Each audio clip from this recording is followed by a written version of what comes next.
يلا نتعلم الحركة دي مع بعض. اوكي، احنا هنا بنحط رجل واحدة قدام التانية.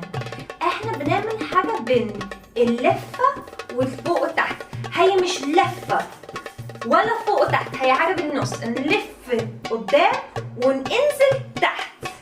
لف تحت، لف تحت، مش لف فوق وورا، لا، نلف فوق وننزل تحت. 1 2. حط الرجل التانية ورا الأولاني وترفعها لفوق. لف تحت، لف تحت. حط الرجل التانية ورا وارفع لقدام فوق.